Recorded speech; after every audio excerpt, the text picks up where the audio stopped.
Hi friends, happy morning. இன்றைக்கி சூப்பரான ஒரு ரெசிபியோடு உங்கள்கிட்ட வந்திருக்கேன். நான் கொத்தவரங்காய் வத்தல். இந்த கொத்தவரங்காய் வந்து உடலுக்கு ரொம்ப நல்லதுங்க. என்னென்ன பெனிஃபிட்டுன்னு சொல்லிவிட்டு இதை செஞ்சுக்கிட்டே நான் உங்களுக்கு காமிக்கிறேன். கொத்தவரங்காவை நல்லா கழுவிக்கோங்க. அப்புறம் ஒரு பெரிய பாத்திரத்தில் அது மூழ்கிற அளவுக்கு தண்ணி வச்சுக்கோங்க. இந்த தண்ணி வந்து இப்போ கொதிக்கணும். இல்லை கொத்தவரங்காய் போட்டுட்டு நம்ம கொதிக்க வைக்கலாம். 1 டீஸ்பூன் மஞ்சள் பொடி போட்டுக்கோங்க. உப்பு வந்து உங்கள் கொத்தவரங்காய் எவ்வளோ எடுத்துக்கிறீங்களோ நீங்கள் அதுக்கு ஏற்ற மாதிரி உப்பு போட்டுக்கோங்க. இப்போ இந்த கொத்தவரங்காவை கொஞ்சம் கொஞ்சமாக நம்ம ஆட் பண்ணிக்கலாம். இந்த கொத்தவரங்காய் வந்து கொஞ்சம் ரஃப்பாக இருக்கும். அது கொஞ்சம் சாஃப்டாக ஆகணும்னா கொஞ்சம் கொதிக்க வச்சா அது சாஃப்டாக இருக்கும். கொத்தவரங்காயும் இது போட்டுக்கலாம். இந்த கொத்தவரங்காய் பார்க்கும் பொழுதே உங்களுக்கு தெரியும், நரம்பு மாதிரி இருக்குது. உடம்புல இருக்க நரம்பு மாதிரி, பேக் போன் மாதிரி இருக்குது. ஸோ இது வந்து நரம்புகளுக்கும் எலும்புகளுக்கும் ரொம்ப அதிகமான சத்துக்களை கொடுக்குற ஒரு வெஜிடபிள் சொல்லலாம். இங்கே பாருங்கள், சூப்பராக வெந்து போச்சு. ஆஃப் பாயில்டாக இருந்தால் போதும். அரைவேக்காடுன்னு சொல்லுவோம்ல, அந்த மாதிரி நம்ம எடுத்துக்கிட்டால் போதும். நம்ம சாப்பிட்ற உணவே நம்மளுக்கு மருந்துங்க. கொத்தவரங்காய் சிறந்த மருந்துன்னு சொல்லலாம். வடிகட்டிட்டு இந்த மாதிரி தனியாக வச்சுக்கலாம். கொஞ்சம் ட்ரை ஆகட்டும், அந்த தண்ணி இருக்கக்கூடாது. ஏன்னா அடுத்து நம்ம மோரில் போட போகிறோம். மோர் இல்லை தயிரில் போட போகிறோம். நல்லா வெந்திருக்கு பாருங்கள். இப்போ பசு மோர் எடுத்திருக்கேன். பசு தயிரை வந்து இப்போ மோர் ஆக்கிட்டு, இல்லை இதை கொட்டும் பொழுதே கூட அது மோராக மாறிடும். இது மாதிரி நல்லா கலந்து விட்டுக்கலாம். அதுக்கு நீத்து விட்டுக்கலாம். நீத்து விட்டுட்டு இப்போ இந்த கொத்தவரங்காயை வந்து இதில் போட போகிறோம். பசு மோர் தான் நல்லா இருக்கும். இது வாசமாக இருக்கும் கொத்தவரங்காய். அதுபோல் கசப்பு வந்து தெரியவே தெரியாது. பசங்க வந்து இஷ்டப்பட்டு சாப்பிடுவாங்க, ஸ்நாக்ஸ் மாதிரி. மோருக்கு தேவையான உப்பை வந்து நான் இப்போ சேர்த்துக்கிறேன்.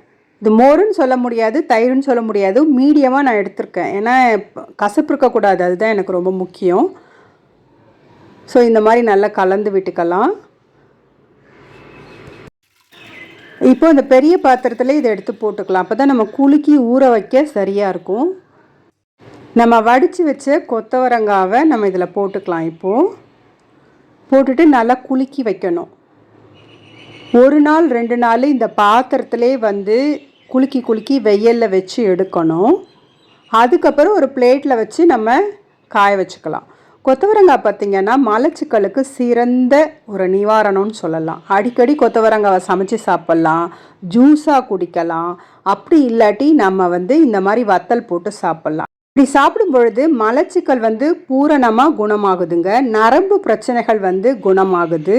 அதே போல் மாதவிடாய் பிரச்சனைகளும் குணமாகுது. நான் நல்லா வெயிலில் காய வச்சு இதை போல் எடுத்து வச்சுருக்கேன். மழை காலத்துக்கும் சூப்பராக இருக்கும் வறுத்து சாப்பிட்டா. ஸோ இங்கே பாருங்கள் எப்படி பொலன்னு இருக்குது. அந்த தயிருமே அதில் ஒட்டியிருக்கு. அப்போ வந்து நல்லா வாசனையாக இருக்கும். நம்ம ஃப்ரை பண்ணும்பொழுது டேஸ்ட்டும் நல்லாயிருக்கும். பசங்க வந்து கசப்பு இல்லாமல் இருக்கிறதால நிறைய சாப்பிட்ருவாங்க. இப்போ வாங்க நம்ம ஃப்ரை பண்ணலாம்.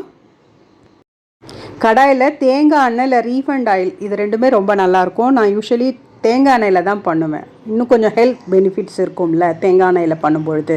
அதனால் தேங்காய் எண்ணெய் எடுத்துகிட்ருக்கேன்.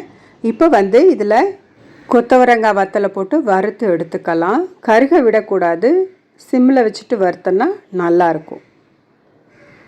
போதும், எடுத்துடலாம். இப்போது இங்கே பாருங்கள், சூப்பராக வறுத்தாச்சு. இந்த கொத்தவரங்காய் வத்தல் வந்து மலச்சிக்கலுக்கு, நரம்பு பிரச்சனைக்கு, மாதவிடாய் கோளாறுகளுக்கு சிறந்த மருந்துன்னு சொல்லலாம். ஃப்ரெண்ட்ஸ், நீங்கள் கட்டாயம் நீங்கள் உங்கள் வீட்டில் இந்த மாதிரி வெயில் காலத்தில் செஞ்சு வச்சுக்கோங்க. மழை காலத்துலேயும் சரி நம்ம இந்த மாதிரி பயன்படுத்த முடியும். சீசன் இல்லாத நேரத்துலையும் இந்த மாதிரி நம்ம பயன்படுத்த முடியும். இவ்வளவு ஹெல்த் பெனிஃபிட்ஸ் நிறைஞ்ச கொத்தவரங்காவை உங்கள் உணவில் அடிக்கடி எடுத்துக்கோங்க. ஆரோக்கியமாக இருங்க. ஃப்ரெண்ட்ஸ், இந்த வீடியோ உங்களுக்கு பிடிச்சிருக்கும் நம்புகிறேன். பிடிச்சிருந்தா லைக் பண்ணுங்கள். நம்ம சேனலை இது வரைக்கும் சப்ஸ்கிரைப் பண்ணலன்னா சப்ஸ்கிரைப் பண்ணிவிட்டு பக்கத்தில் இருக்க பெல் பட்டனை கிளிக் பண்ணிக்கோங்க. அப்போ தான் நான் போடுற யூஸ்ஃபுல்லான வீடியோ உங்களுடைய கவனத்திற்கு வரும். இன்னொரு நல்ல வீடியோவில் உங்களை சந்திக்கிறேன். until bye from Wonder Pauline. Bye bye. Take care. Thank you for watching.